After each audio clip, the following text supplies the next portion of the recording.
I have some written remarks, and I will say those now. But I know that those gathered here today share my desire to see a Pakistan that upholds our shared democratic principles: free and fair elections, freedom of expression, and the rule of law. And these are not just ideals, but they're fundamental rights that must be protected. The brutal crackdown on peaceful protesters last November that resulted in numerous casualties and mass arrests is a stark reminder of the challenges facing Pakistan's democracy. And it stands in contrast to the values of a free society. This includes the persecution and arbitrary detention of political opponents such as that of former Prime Minister Imran Khan. And I join the voices like Rick Grinnell, who is President Trump's special envoy for special missions, in condemning the persecution of Imran Khan and calling for his release. And despite these challenges, as I mentioned before, the U.S.-Pakistani relationship is vital. It remains vital, and is vital for regional stability. It is vital for global security. However, the relationship must be grounded in shared values of democracy and human rights. This must include countering the pernicious activities of the People's Republic of China, a country who feigns being a reliable partner yet is anything but that. A country that imprisons, tortures, and genocides Uyghur Muslims in its own country. The Chinese Communist Party is counting on Pakistan to ignore this, to turn a blind eye, and to further ingrain Pakistan into China's Belt and Road Initiative. This must not happen. My Pakistani American friends, all of you in this room, your voices are crucial. Your contributions to American society and your role in strengthening U.S.-Pakistan ties are invaluable. Your concern for your homeland is not just understood, it's shared. And thank you for the applause. Let me finish by saying, I look forward to working with the incoming Trump administration to reaffirm the U.S. commitment to you, the Pakistani American community, to pursue a free, fair, and democratic Pakistan and to usher in a new era of U.S.-Pakistan relationship. Thank you for our patience. Congressman, thank you so much for prioritizing the fundamental rights of the Pakistani people. That means a lot to us. Thank you. Thank you so much, and I appreciate everything that you're doing here. Thank you for responding.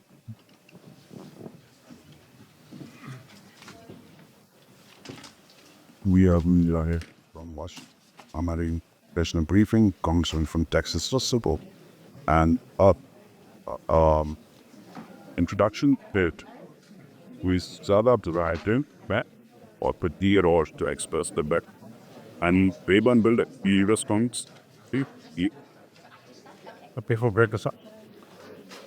TikTok लोग आए हैं सामने हम देख सकते हैं this is great purpose of Pakistani और congressional staffers हैं तैयारी हो रही है कांग्रेसमैन बीच में आते जाते रहें ये कोशिश करेंगे कि आपको अपडेट तक अब क्या कर सकता तो भी फे Hello. लोगों तो चीती है Case. I can be. Yes. The name of the senator from Texas is just Congressman Ruger. Pluder PFL.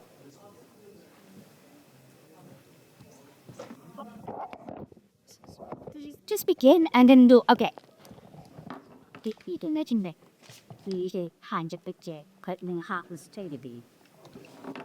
Good afternoon, everyone. Thank you all so much for coming.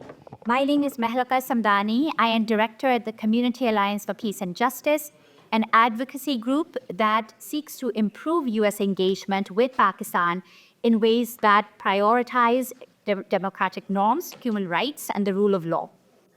We are waiting for Congressman Casar, who is hosting this congressional briefing, to join us momentarily. But in the meantime, we will proceed and we will start. So before we begin, I would just like to say a few words about the efforts of the Pakistani American diaspora and about our movement.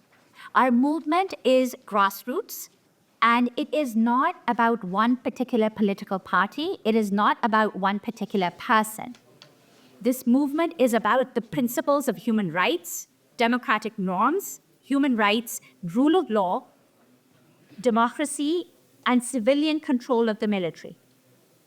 Unfortunately, over the past couple of years, these principles have come under increasing attack by Pakistan's military and civilian leadership, in particular from people like General Asim Munir and the Interior Minister Mohsin Naqvi. Over the past couple of years, we have seen pro-democracy activists brutalized and tortured. Journalists and human rights defenders are picked up and disappeared. And the right to peaceful protest, the right to freedom of speech, has been brutally taken away. But just as the repression in Pakistan has increased, the efforts of the Pakistani American diaspora have increased, and we are mobilized like never before.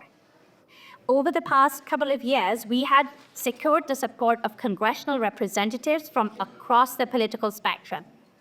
We have progressive Democrats, and one has just entered, one of our very amazing champions in Congress, Congressman Greg Casar. Issue, Dr. President, absolutely woody, the Cyrus, Congressman by. And so we will acknowledge Congressman Greg Casar. You all know him. Dr. Saira Bilal, who will introduce him. Good afternoon, honorable members of Congress, legislative staff members, and ladies and gentlemen. I am Dr. Saira Bilal, and I'm representing First Pakistan Global. I would like to welcome you all today to this congressional briefing, which is held by and hosted by Congressman Greg Casar. I would like to express my deepest and sincerest gratitude for you being the holder of democracy, supporting democracy, human rights across the globe, including Pakistan. Congressman Greg Casar has spearheaded several vital congressional letters, including the letter to President Biden and Secretary of State, and he has been a huge supporter of Pakistani diaspora and their efforts towards restoring democracy in Pakistan. Today, we will be discussing the Islamabad massacre, and we hope to achieve and enlighten people about what is happening in Pakistan, the ongoing crisis, the military destabilizing the country, and dismantling of the institutions. We would also hope to address potential sanctions against the individuals who were responsible for Islamabad massacre. Thank you very much, Congressman Greg Casar. Everybody, please give a huge welcome to the camp. Thank you so much for the kind introduction, and I'm so grateful to those of you who have traveled from far and wide to be able to be here today to talk about the events and the killing on November 26th and 27th, talk about issues of peace and democracy, both in Pakistan and across the world. And I think it's so important for the Pakistani American community to be gathered and organizing to promote peace and human rights, as you said, for everyone. I'm Greg Casar. I'm proud to represent the heart of Texas, stretching from San Antonio to Austin, Texas. And while I really wanted to came into office focusing on issues of domestic policy, it's so clear that the way that the United States treats our partners and neighbors across the world impacts our everyday lives here in the United States. And I came in with some level of expertise on issues in Latin America, actually, where my family is from. And the United States has a history, unfortunate history, and a short-sighted history of oftentimes thinking in its short-sighted military interests, thinking of military alliances first and democracy in places like Latin America second. And what we saw happen in Latin America and what connected me so much to the issues happening right now in Pakistan is how the United States, sometimes during the Cold War, because it put its thinking about US and Russia first, supported dictatorships, supported authoritarianism, and in fact, supported the toppling of democracy in places in Latin America that took generations to recover. It did not serve the United States or people in America's own interest relative to the Cold War. It did not serve the interests of everyday people in Latin America. And in fact, destabilizing those democracies hurt our own democracy, hurt our own ability to work across the world for a global prosperity, hurt our own ability to tackle the shared challenge of the climate crisis. It ended up not helping anyone. And similarly, as I've asked questions about what has happened here in Pakistan in recent years, I could see how the status quo of militaries supporting militaries first and not asking about democracy ever ends up actually hurting our own American people. I leave to the people of Pakistan the question of who to elect, how to run your own politics, whether your leaders agree with me or not. I know that you had Congressman Pfluger here. We're both from Texas. We have very different ideas, But at the end of the day, the question isn't whether somebody in Pakistan agrees with Mr. Pfluger's ideas or agrees with mine. The question is, can the people in Pakistan choose their own path, choose their own future? And can they choose that future and be able to protest and demonstrate and vote or whomever they like without fear of repression, and even more importantly, in my seat as United States member of Congress, without fear of repression that is supported in part by our own dollars. And so my first action as it related to the questions of U.S. and Pakistan relations was in 2023, when I led on a letter with Congresswoman Ilhan Omar asking that we do a review of the legality of United States military assistance in Pakistan, because we have a law. I don't believe this law should be applied anymore to our best friends versus our friends versus our allies versus anyone else. There is just simply a law that says that U.S. military assistance does come with a condition, and that condition is support of human rights and democracy, because it is U.S. taxpayer dollars that should be going to supporting peace and security, not to hurting our own values and oppressing anyone of any political party, whether I agree with that political party or not.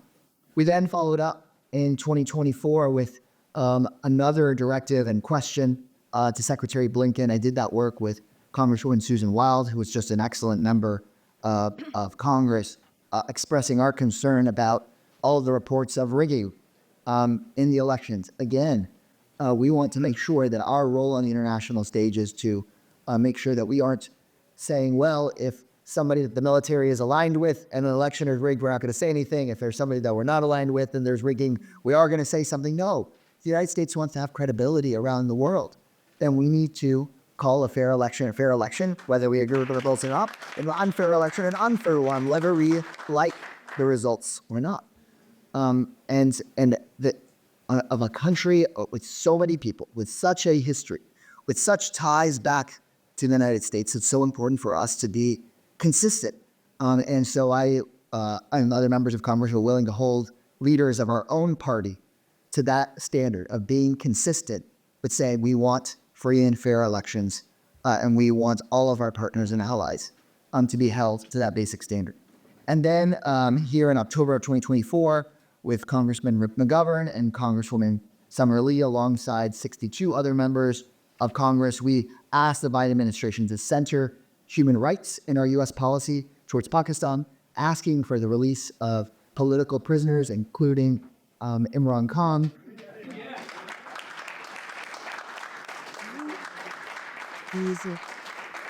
Again, Mom wasn't any one individual person. It could be anyone that was running for office. It could be in any country that we're partners and allies with. This isn't about picking on anyone, picking on any country. It's about just basic fairness. And so, in my view, there is a growing number of members of Congress that are aware of what is going on in Pakistan.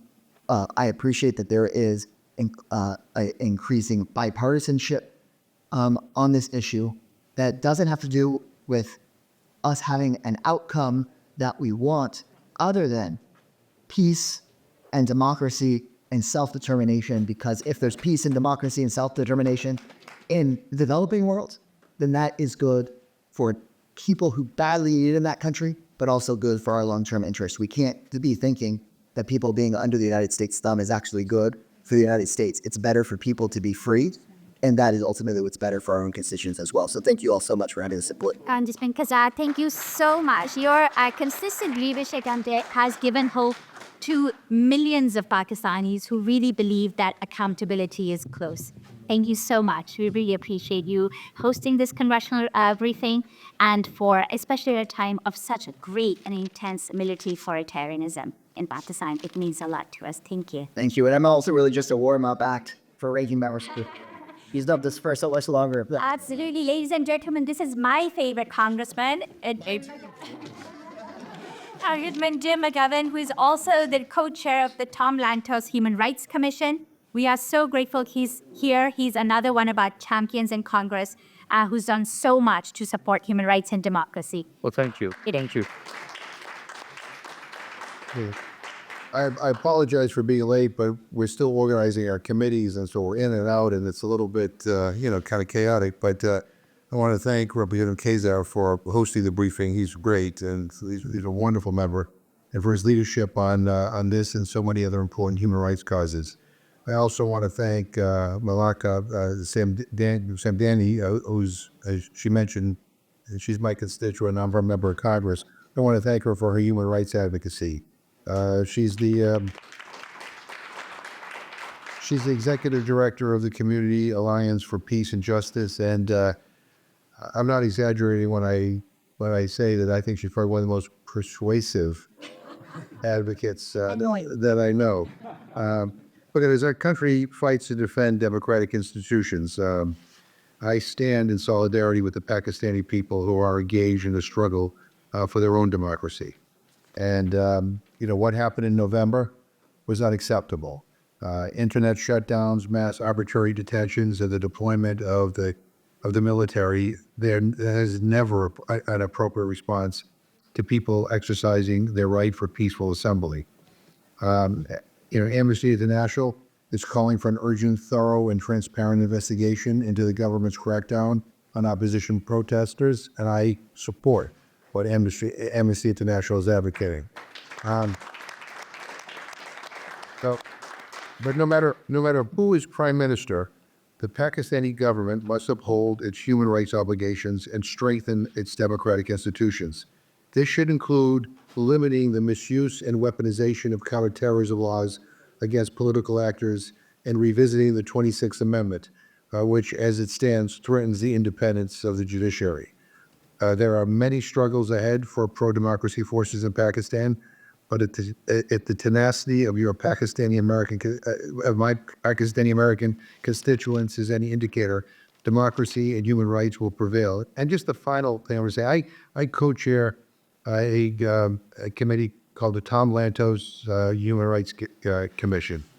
And I've always believed that if the United States stands for anything, we need to stand out loud and four square for human rights. We don't always live up to that ideal, but we have to keep on pushing so that we can do better. And standing up for human rights in Pakistan is the right thing to do. And again, I'm grateful to be here. Thank you. Thank you, Sarah. And we call to your leadership on these issues because you have been leading letters and we look forward to sort of taking it to the next level as well and come up with targeted sanctions against those who are responsible for the worst atrocities in Pakistan. So thank you so much for being here. We really appreciate it. And are you going to be here for a while? For a little bit, until I'm told I have to go back to the committee. Oh, absolutely. Great. We would love to have you for as long as you're able. I had other remarks to say. Again, I was just talking about how galvanized the Pakistani American community is. We have secured the support of congressional representatives across the political spectrum. We have progressive Democrats. We have national security Democrats. We have Trump-aligned Republicans. We have regular Republicans. And they have all come on board in terms of supporting human rights and democracy in Pakistan just over the past year. Even though we're a nascent movement, we're just getting started. But just over the past year, after Pakistan's flawed elections that were massively rigged, 368 congressional representatives voted on the House of the floor to support House Resolution 901, calling for an investigation into those elections. And then there were a flurry of letters, right? There were almost 100 congressional reps who called for the release of Imran Khan and all political prisoners who are detained illegally, as the UN and Amnesty International have told us. And then in October, led by Congressman Jim McGovern and Greg Casar and Summer Lee, we had 62 congressional Democrats sign off calling on the Biden administration for targeted sanctions against people like General Asim Munir. And so that is something that we want to continue to bear month. However, despite all of that, at the end of the year, we did not see any meaningful change in that there was no consequences for the overall US-Pakistan relationship, despite all the repression that was taking place. And a culture of impunity was created. And then what did that lead us to? That led us to one of the most horrific events that took place in the heart of Islamabad, the capital city of Pakistan. And that is the focus of our discussion today. We will talk about the horrific events of November 26, in which the Pakistani security forces used lethal weapons against unarmed protesters, killing at least 15 and injuring hundreds. 2 months later, dozens and dozens of people remain missing and unaccounted for, and they are presumed dead. Our forum today will examine various dimensions of this brutal crackdown and the cover-up that took place in its aftermath. From a variety of different perspectives, we will end with specific recommendations that we believe should be pursued in Congress against Pakistan's civilian and military leadership. We have an excellent lineup of speakers who will discuss different dimensions, and I will introduce them as it becomes their turn to speak. First of all, we have I will invite actually Dr. Mueet Pirzada, who is a leading Pakistani journalist and former broadcast TV anchor, as well as the editor of Global Village Space. He will provide us with the overall context in which the Islamabad massacre took place, as well as the failure of Western media outlets to effectively cover it. Thank you. Thank you to all of you for being here. Thank you, Ms. Samdani and Congressman Greg Casar for organizing this, Congressman. Thank you, Congressman Jim McGovern. I just heard you comment. Thank you so much for it. And Congressman Kruger, who just left for making his comments. I have a prepared testimony. I was asked to basically, we have a shortage of time, so I quickly return to my prepared points. For context, it's important to emphasize that I have worked with top media networks, including the state broadcaster as television anchor, political analyst and editor since 2005. I have written extensively on Pakistani politics and have been founder editor of print and online publications. Before media, I worked for more than 10 years with Federal Government of Pakistan. These roles have provided me meaningful access to the top civil military, decision makers, politicians, legislators, and judiciary of Pakistan. Honorable Congressman, while Pakistan has been defined as a state moving from crisis to crisis since its inception, Islamabad massacre of November 2024, in which hundreds of people were shot, literally at the gates of its parliament and Supreme Court, and bodies made to disappear, like the Banana Massacre in Colombia of 1928, was unprecedented, even in Pakistan's troubled history. This represents a clear and present danger for U.S. interests in South and Central Asia, and the growing instability, Congressman, is increasing immigration pressures towards Europe via Mediterranean. Asylum applications are also piling up with the U.S. law files from Pakistan. Honorable Congressman and fellow gentlemen, but we have not reached this dangerous situation overnight. Pakistan, a nation of almost 250 million, fifth largest in the world after China, India, China, United States, and Indonesia, second largest Muslim nation, and the only Muslim country with nuclear weapons, with almost 1 million trained men in uniform, in arms, is increasingly on boil since a military-led regime change operation in April 2022 against the government of Prime Minister Imran Khan. Since then, country with more than 65% under the age of 35, facing an economic meltdown, water, food, and energy shortages, is being run by a military with growing brutality and in total disregard of United Nations and international human rights conventions. Since April 2022, while courts have been made to collapse, more than 20,000 men and women have been arrested, hundreds have been tortured, journalists, lawyers, human rights activists, and poets have been abducted, forced to go underground or seek protection in Western democracies like myself. I left when a dear colleague, an outspoken critic of the military, Arshad Sharif, was chased and murdered in Kenya on 23rd October 2022. 10 days later, an assassin almost murdered Imran Khan, the former prime minister and country's most popular leader. But both criminal acts, Congressman, to this day, have not been properly investigated. Biden administration, for reasons not understood, completely ignored the crisis developing in Pakistan. Attention was repeatedly drawn by Pakistani American community to brutal suppression of opposition, gross human rights violation, silencing of media, muzzling of courts, and internet shutdowns. But Biden administration kept on dodging the questions and thus tacitly encouraged the Pakistani military to continue with his reign of terror. Congressman, in November 2023, I will remind you, Representatives Greg Casar and Ilhan Omar wrote to Secretary Blinken to review if United States security assistance is contributing to human rights violations. And in 28 February 2024, after elections were massively rigged in Pakistan by the military, 31 congressmen led by Representatives Greg Casar and Susan Wild wrote to Secretary Blinken to withhold recognition of an apparently illegitimate government till a transparent and credible investigation is conducted into alleged election interference and irregularities. In June 2024, in an unprecedented move, United States Congress and House Resolution 901 affirmed its support for democracy and demanded investigation into election irregularities and interference by the military. And in October 2024, 4 weeks before the Islamabad massacre, Representatives Greg Casar, Jim McGovern, yourself, and Congresswoman Summer Lee again led 61 congressmen asking Biden administration to emphasize human rights and rule of law in its policy towards Pakistan, and demanded release of all political prisoners, including the former Prime Minister Imran Khan. Congressmen, all unfortunately fell on deaf ears. Washington ignored the growing crisis, including increasing reports of transnational repression piling up with Federal Bureau of Investigation.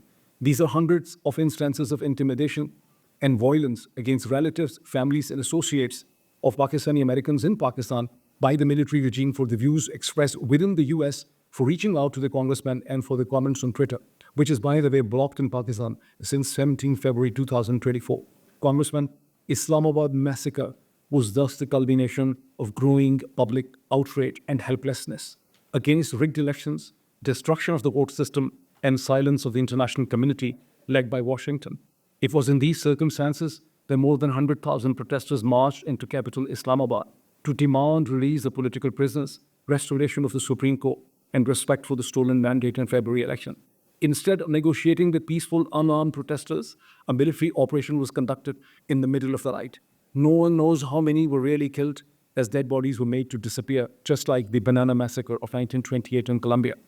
I hope Ryan Grimm of DropPsych, who I see here, who did an investigative story, will provide more details about this massacre. Congressman, in my humble opinion, unless the US Congress impresses upon the incoming Trump administration to develop a focus on Pakistan through special envoys and demand person-specific sanctions against the officers of the military regime and police responsible for the massacre, human rights violations, instability and chaos will continue to grow in Pakistan, increasing risk for its neighbors and the United States' interest in the region. Thank you.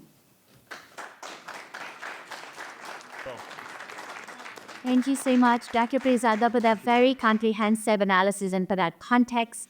Next, we will turn to Mr. Ryan Grimm, who is a journalist and co-founder of DropSite News, which incidentally is also banned in Pakistan, and you will very soon find out why.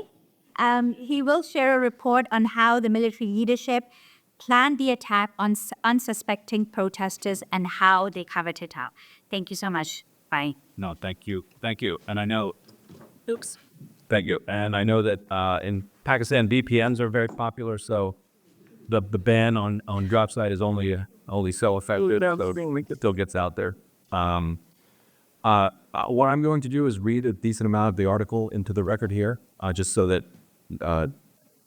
it exists here.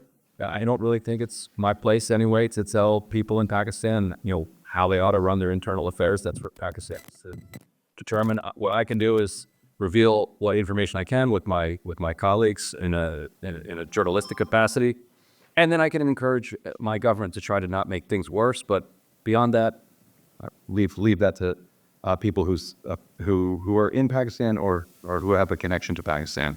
So we read the story that my colleague Murtaza and I are saying. I'll skip over some of the journalistic filler, but get to the important parts. The headline was leaked information reveals Pakistan Army planned brutal crackdown on protests, including live fire and subsequent cover-up. The Pakistan Army planned to carry out a lethal crackdown on supporters of the imprisoned former Prime Minister Imran Khan in November, according to a source inside the Pakistan Army, confirmed by a second source with knowledge of the planning.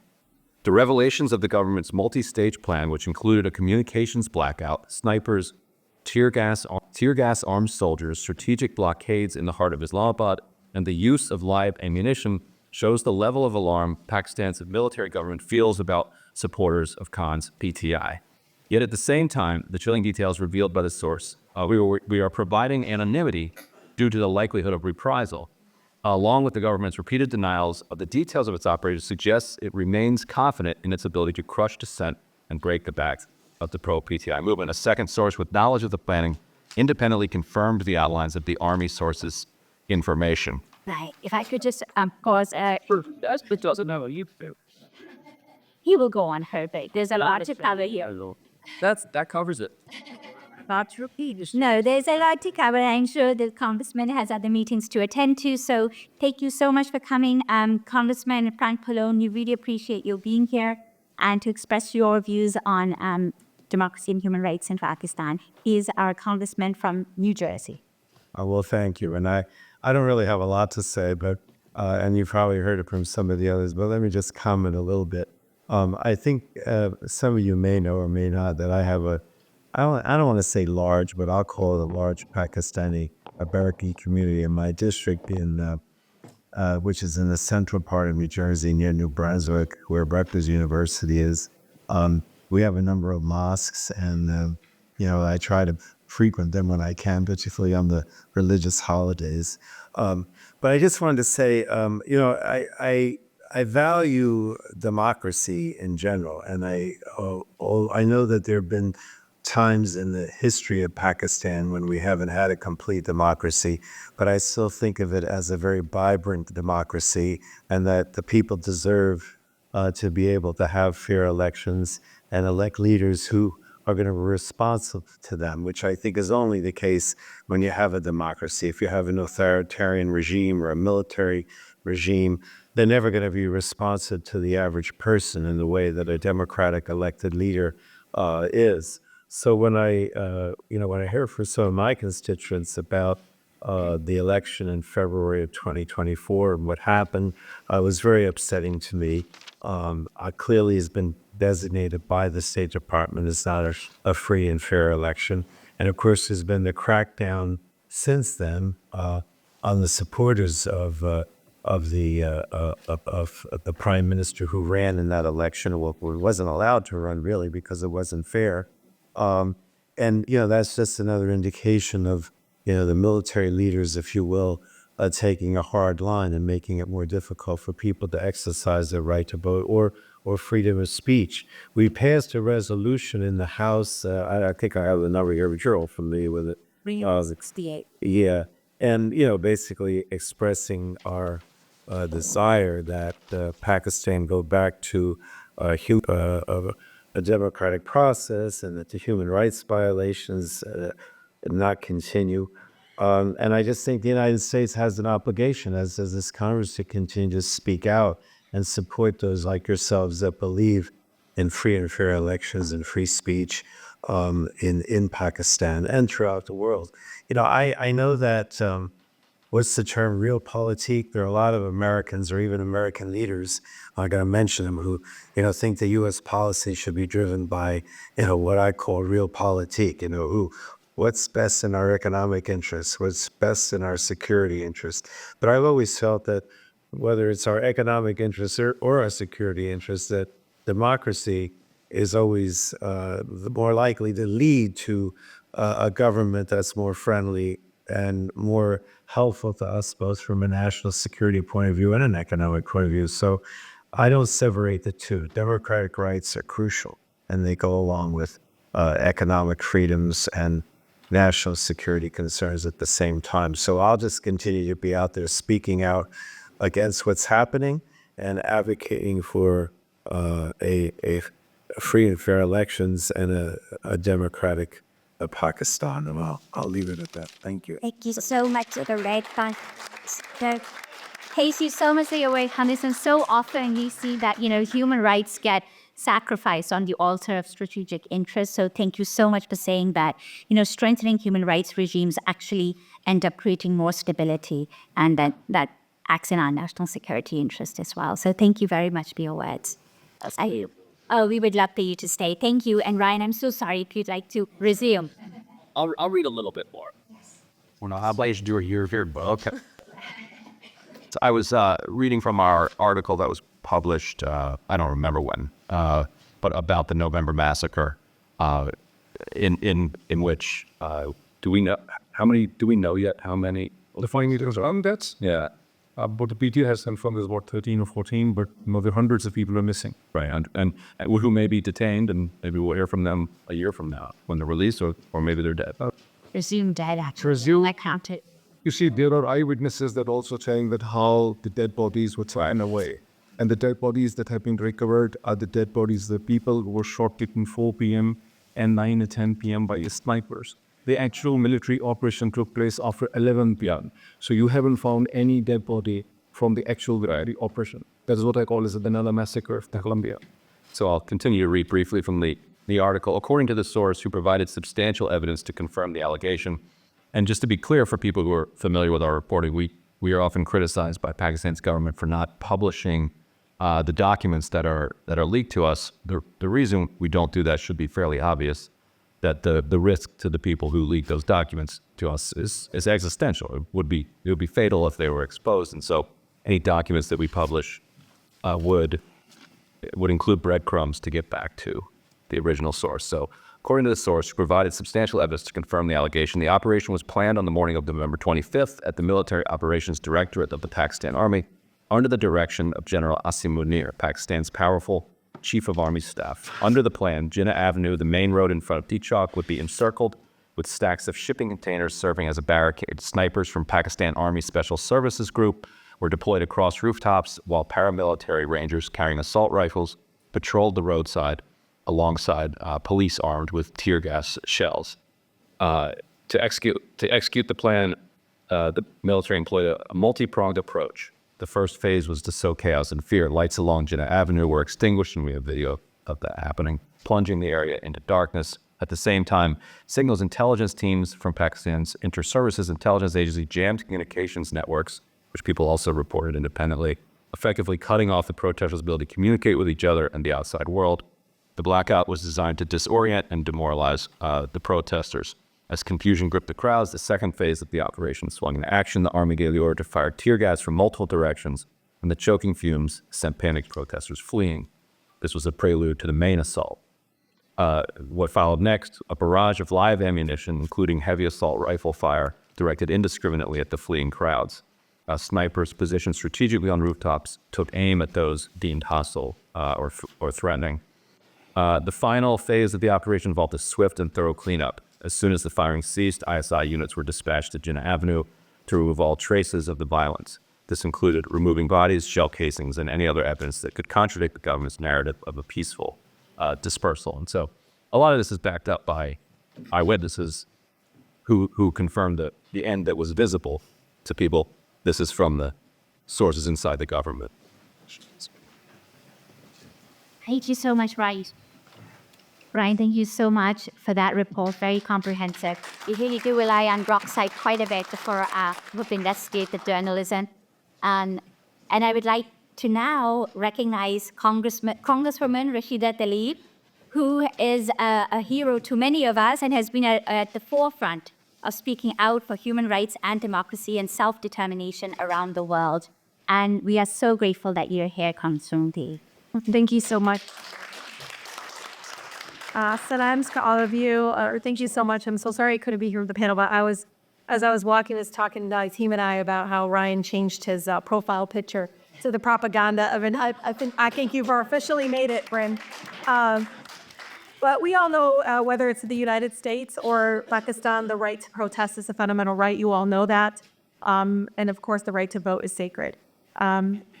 And I know all of you understand that importance and understand that that is really truly part of who we are as people, to be able to have self-determination, to be able to have that kind of voice. But I know I come together in solidarity with the Pakistani people because I've seen, what it personally, seen some of the targeting, me as an American of different faith, different ethnic background, about my suppression, my voice, my First Amendment right, my ability to be able to boycott, all of those things, and how that's interconnected also with the similar kind of attack and suppression that we see of the Pakistani people. And we know how, and how did, the Pakistani regime respond to its own citizens? We all know by shooting them with live ammunition, by tear gassing them, beating them, arresting them, and lying about it. Again, I've also seen that right here in our backyard with protesters and the current president sending out, National Guard and military folks to go out there and again suppress that kind of movement to be able to have a voice and speak up. But we know these anti-democratic measures very much are dangerous. We know that it will lead to, the imprisonment of political opponents, as we saw with Imran and so many others. I've heard of journalists, activists, people that even work at NGOs have been targeted simply for trying to protect the Pakistani people and people that are speaking out. But I want to be very clear, because I am a person that grew up in the most beautiful blackest city in the country, where they taught me to speak truth to power, even if even if it's unpopular, even if my voice shakes. I just want you to know I am very, very much disappointed in my own country for continuing to be an ally to this kind of undemocratic process and just their dangerous, again, attacks on folks being able to speak up. We've already spent billions of dollars of weapons and military aid over the years with little regard to basic human rights. And I always tell people it's not always just Palestine that is impacted by unconditional aid or just not using the leverage that we have as a country. We see it all over the world, where my own country continues to fuel that kind of human rights abuses. But we stand here together saying, free Imran Khan. We stand here together and saying, free all political prisoners. We stand together again in saying that the Pakistani people deserve to be able to choose their own leaders in free and fair democratic process. And again, I'll continue to be an ally to speak up. I know it's been very difficult, I think, for many of us, including myself, to see the lack of urgency by our own country to move on this issue, to even just voice some sort of opposition to what we've seen over and over again of the violence towards those that are opposed to the current regime and their actions. So again, I'm really honored to be able to, be in space with all of you today. And I also want to thank all the Pakistani people who have stood with us against the genocide in Gaza. Thank you so much from the bottom of my heart for continuing to speak out about that. I also leave you with this, there was no Palestine student organization at Wayne State University when I went there. You can look it up because Ryan Grimm is a researcher.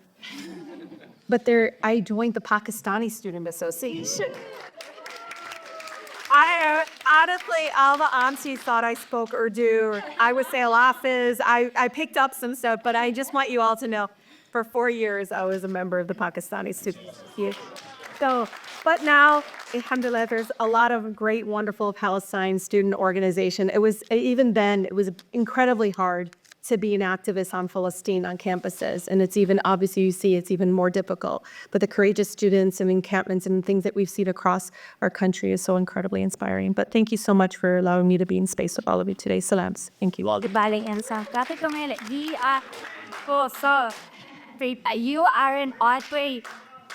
You are an honorary Pakistani and a profile in courage for all of us.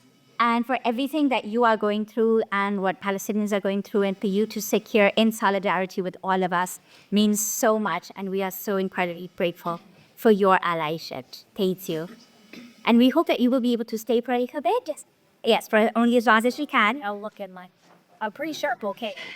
Joseph, I'm okay. Oh, he said, okay, thank you. Thank you so much.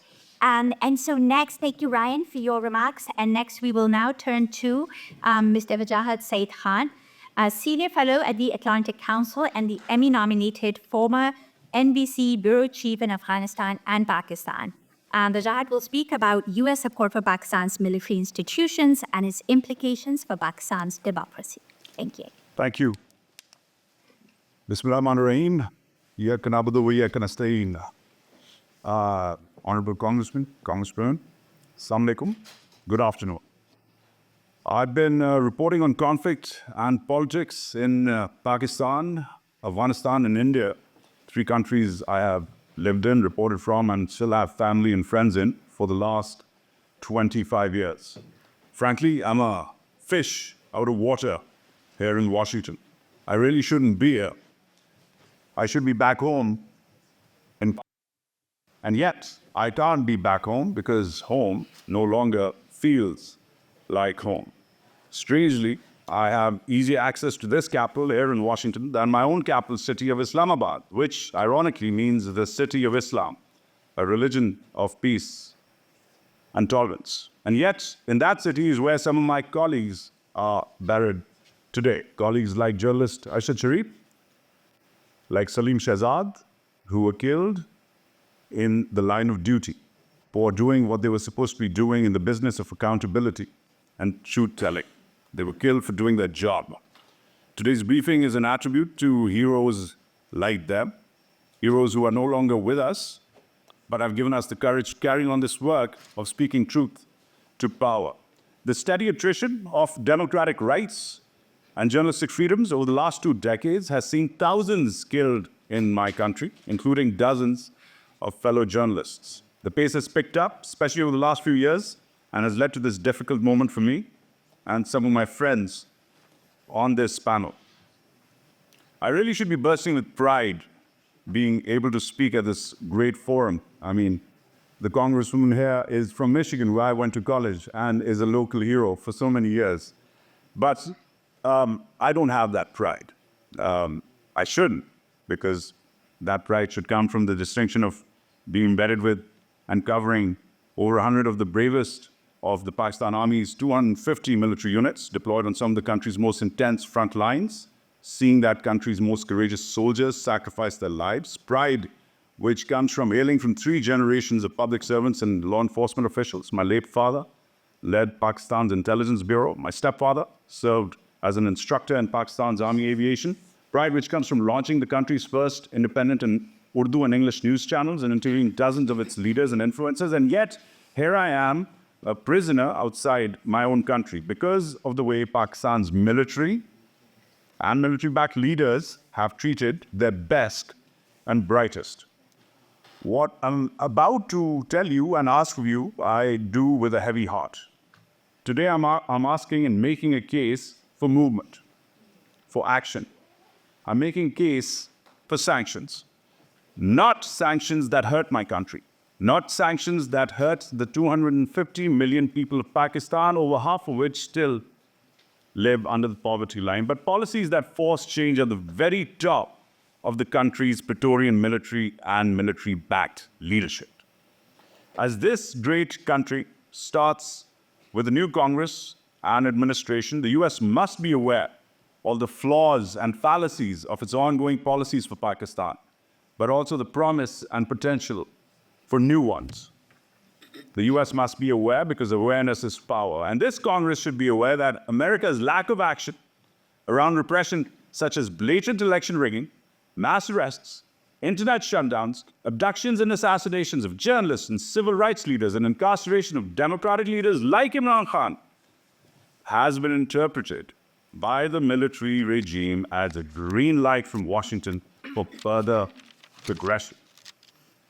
This lack of action endangers not just Pakistanis there, but also many of the 1.2 million Pakistanis right here whose families, loved ones, businesses, and freedoms have been targeted by the Pakistani regime through transnational repression. The wave of this repression runs from my home province of Balochistan, where thousands remain missing, abducted by the state, to just next door in Baltimore, which is, like so many other American cities, becoming a shelter of asylum for an increasing number of Pakistanis who are leaving the country in record numbers today, even on ships which sink halfway to Europe, numbers that have put Pakistan at the top of the world's destinations to leave and at the bottom of the world's index of countries to live in. Whether intended or not, the lack of any consequence of Pakistan on the unprecedented and well-documented human rights violations of the past 2 years have incentivized the regime to brutally crack down on not just the protest of November 26th, as Mohit Pirzada and Ryan Grimm have stated out, but also students, lawyers, activists, even women and children demanding justice and freedom. Freedom to vote, freedom to assemble, freedom to report, freedom to meet their missing relatives, even freedom to tweet. That's right. Just this morning, the government has further affirmed a law that sentences people to 3 years of prison time for a tweet that the regime may deem as fake or coercive. This just happened this morning as we were getting ready for this conference. Zeroing in on Pakistan's military leadership, they rationally believed that they could do more easily, they could weather any blowback for the mass shooting because of the other alternative, mass protests were likely to gain steam and get international media attention. Attention they were scared of. That's what I'm asking for today, Congresswoman. Attention. Given its bilateral history with the US, given the dependencies of its military and leadership on Western aid, given that they draw legitimacy from acts of aid and support from this very Congress, given that they train here, retire here, bank here, and invest here, Pakistan would be virtually certain to change its policies of repression if the US even credibly threatened any meaningful action against the senior military or military-backed leaders of that country. The years of silence of the Biden administration, driven by dependency on the Pakistani military by Washington, have been countered by the brave resolutions of this very Congress, H.R. 901, passed last summer, which demanded an investigation into last February's hijacked election. But more is required. Targeted sanctions against architects of the repression, that's top military, intelligence, and government officials who've been named. I'll name them again for the record. General Asim Munir, Interior Minister Mohsen Naqvi and company.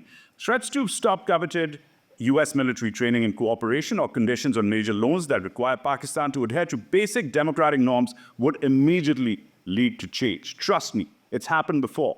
To end, Washington has relied on Pakistani military for its geopolitical goals in the region for decades. But what has that dependency given Washington? Osama bin Laden being housed in a military garrison town?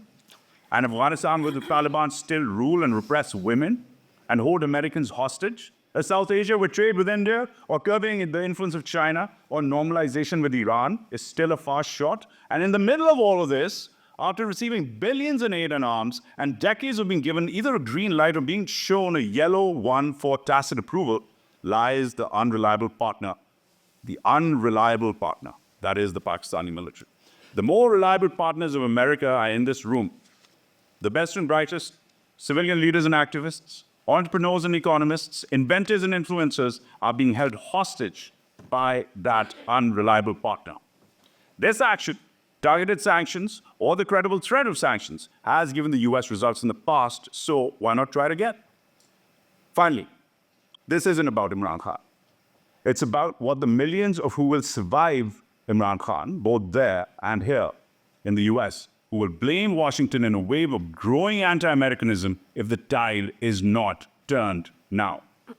There's a joke they tell in GHQ, General Headquarters, the home of the Pakistani military, in Rawalpindi, that the shortest flight to that city takes off from Washington, D.C.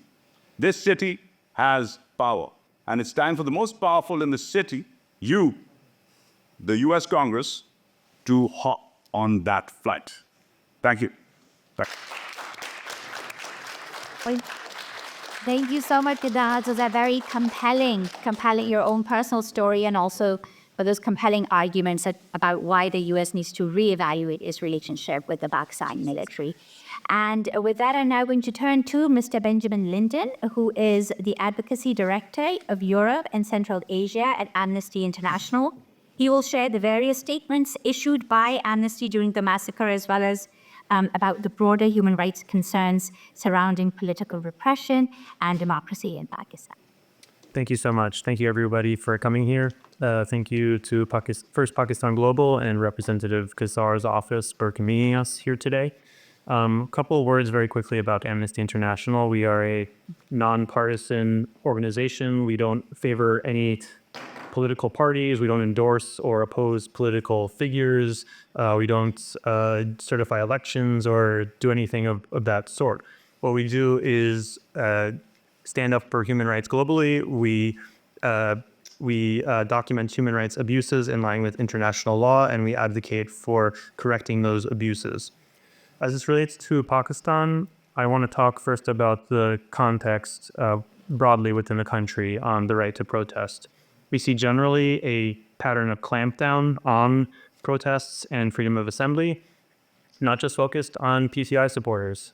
This is also the case specifically in the case of the Baloch National Gathering, for example, in July, where we saw the use of live ammunition, and even this past weekend, a heavy crackdown by police against Baloch protesters in Karachi during what should have been a peaceful and was a peaceful political mobilization campaign.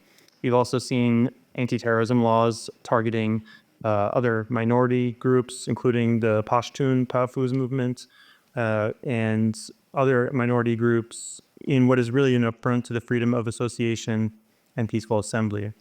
The second area of context here that's being utilized in various parts of the country is the use of military courts against civilians. The trial by military courts are conducted in complete secrecy with limited access to counsel or opportunity for defendants to prepare for their trials. It allows essentially no right to appeal. Even going back several years to 2019, we saw military trials being used against, just as one example, a human rights defender by the name of Idris Khattak, and his trial by military courts, which was completely unfair and arbitrary, as is always inherent in military trials. He had worked for years as a human rights defender. He'd consulted with Amnesty and other human rights organizations. He remains in detention, and we have called for his release. In 2023, we saw, of course, the arrest of Imran Khan and his trial by military courts.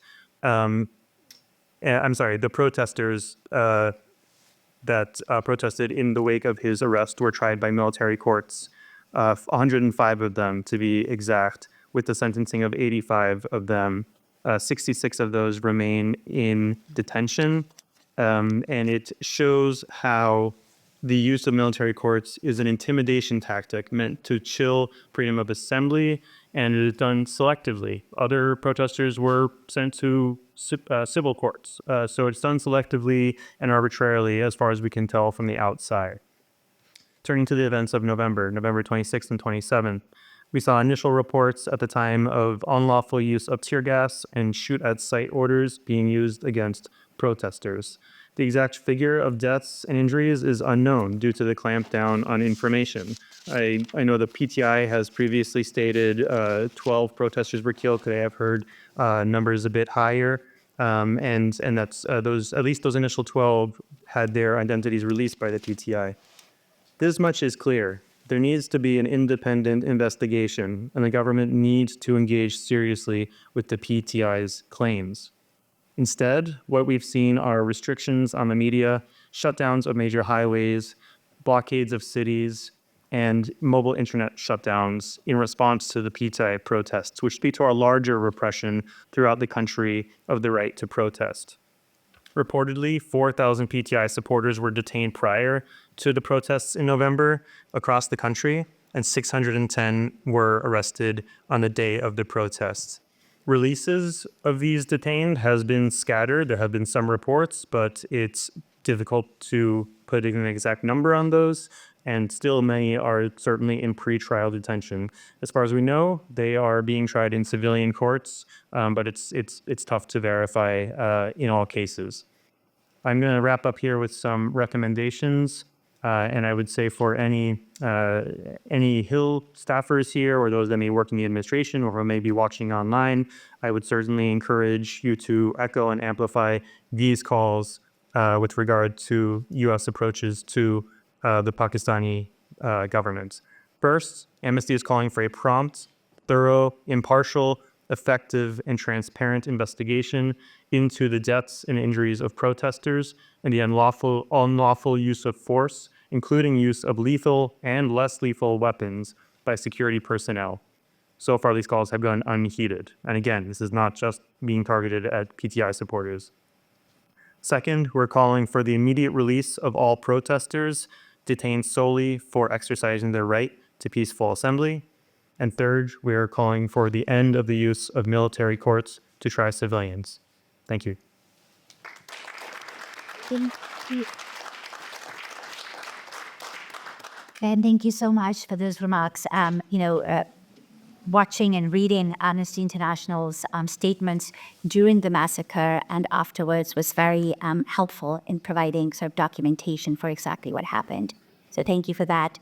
And last but not least, we have Ms. Yumna Rizvi, who is a senior policy analyst with the Center for Victims of Torture, who was in Islamabad at the time of the massacre, and she will now share her observations about Pakistan's changing political climate, as well as actions that Congress can take to address the human rights situation there. Thank you, Mehlaqa, and thank you everyone who's here, as well as staff and members. As Mehlaqa said, I was in Islamabad when the massacre happened, and I just want to quickly share some observations of what I saw. The current climate in Pakistan, as my co-panelists have said, is unprecedented repression, with the military actively trying to control a narrative and repress any form of freedom of association and expression. There's diminishing trust in the military, and support for it is at an all-time low, with increased support for PTI. Despite the repression, some people are showing incredible courage by openly supporting PTI, often at great personal risk. And I'll share two quick examples of what I observed. The middle-class conservative women, who are largely housewives, who PTI has been able to mobilize and activate politically, are now engaging in conversations that are critical of the military. This is a generation that has largely not been involved in activism of the 70s or the 80s or the current activism movements. The second is skilled laborers who belong to lower middle class or the working class, who are shop owners and small business owners. They are now naming their businesses after PTI. So we saw Insaf Taylor's out at a commercial center, and he had a poster of Imran Khan in his window. The next time we passed there, the poster was gone, and so we asked him what happened, and he said, the police came and I was told to take it down. And it was against this backdrop of increased repression and resistance that tensions came to a head in November and culminated in the massacre. Days before, we had already seen that shipping containers started to line up around the highways. The government was showing what it was preparing for, creating a sense of anxiety and urgency as people were rushing to complete their work and finish their errands, because it was unclear how long the lockdown would last. By Sunday night, and I have some pictures in my phone and videos if folks want to see. By Sunday night, entry and exits to and from Islamabad were blocked, and certain roads within Islamabad were closed off as well. Mass transit was suspended, riot police were out at multiple points with barbed wire, prisoners' vans were out on the streets, and commercial and business areas were closed. Mobile networks were down by Sunday night. And most people in Pakistan at this point are used to some of these measures, right? When protests happen, when religious processions happen.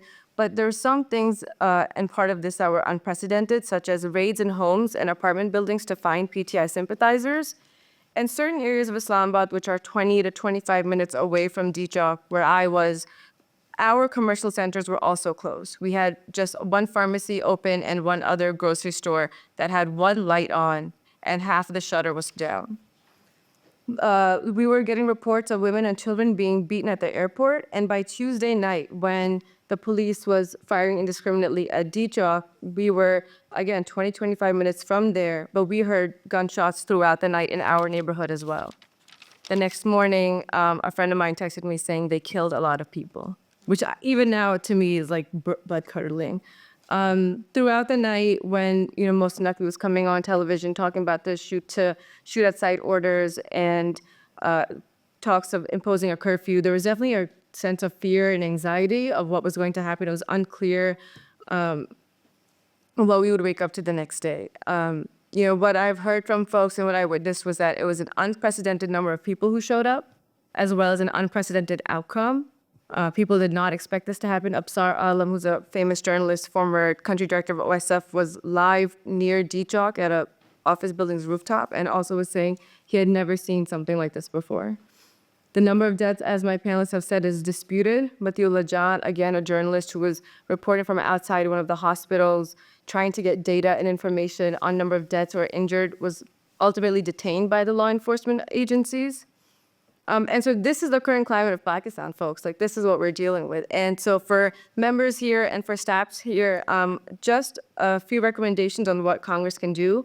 So domestically, push for more robust and regular Leahy vetting, to suspend security assistance to units and individuals who are implicated in human rights violations, gross violations of human rights, such as torture, enforced disappearances, and extrajudicial killings, all of which we've seen.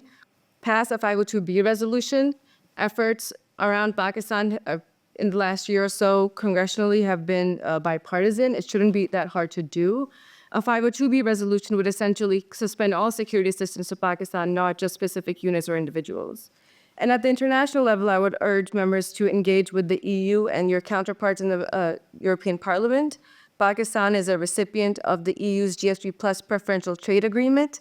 GSP Plus status is conditional upon Pakistan's compliance with 27 international conventions on human rights, labor, environmental protection, and good governance, including the 9 UN core human rights treaties, of which Pakistan is a signatory of 7.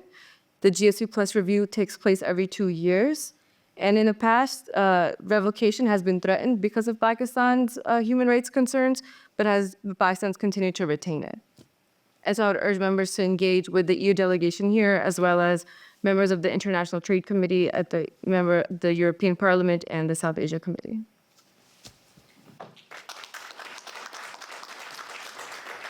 Thank you so much, Yumna. Thank you for sharing your personal experience of how it was in Islamabad that very, very fateful day. I'd like to thank all of our panelists for their very incisive analysis and their expertise. Thank you all so much for giving of your time. Congresswoman, thank you so much for staying for the course of this panel. We really appreciate your help, and we really hope that you will remain at the forefront of sort of galvanizing your colleagues in Congress to in support of human rights and democracy in Pakistan. We're coming to the end of this forum, everyone. But again, as we had mentioned, the Pakistani diaspora is literally just getting started. You have seen how much we have accomplished over the past year, and today you heard in gruesome detail about the cruelty that was unleashed on unarmed and peaceful protesters and the callousness with which it was covered up. And you have seen the context within which this massacre was allowed to happen. And you have also heard how important it is for the US government to now reevaluate its relationship with the Pakistani military. For far too long, our rights, the rights of the Pakistani American people and the rights of the Pakistani people had been trampled in pursuit of strategic interests. We cannot let that happen anymore. The perpetrators, the masterminds, the architects of repression in Pakistan are people like General Asim Munir, are people like Mohsen Naqvi. We have to name them, we have to shame them, and we have to build on the letters that we have come up with, or our congressional representatives have come up with over the past year. And now, at this very moment, the Pakistani diaspora is working with congressional representatives to draft legislation that would mandate sanctions, targeted sanctions against individuals like General Asim Munir, like Mohsen Naqvi, who happens to be visiting at this point. We don't want these people getting visas to come to the US. We don't want these people being able to store their stolen wealth here in foreign bank accounts. And that is what we're working for, binding legislation that will prevent that from happening. For far too long, they have operated with impunity, and we will not let that happen. For all the congressional staffers here, I'd ask you to please join the growing list of congressional representatives who've been supporting human rights and democracy in Pakistan and who've been calling for accountability. For all the Pakistani Americans who are here, gathered here today, and who listen to all this incredible testimony, please join our efforts. We are, again, just getting started, but we need to be consistently engaged. Just after 2 years of congressional engagement, you've just seen what currently happened. We have champions like Greg Casar and their incredible aides, and everybody else who's here, championing our cause. And so we need your support, and we need the support of our representatives. Thank you all so much. If you have questions, our wonderful speakers will be here for a little bit longer. You can mill around with them and ask them questions directly. Again, thank you all so much for being here. Thank you.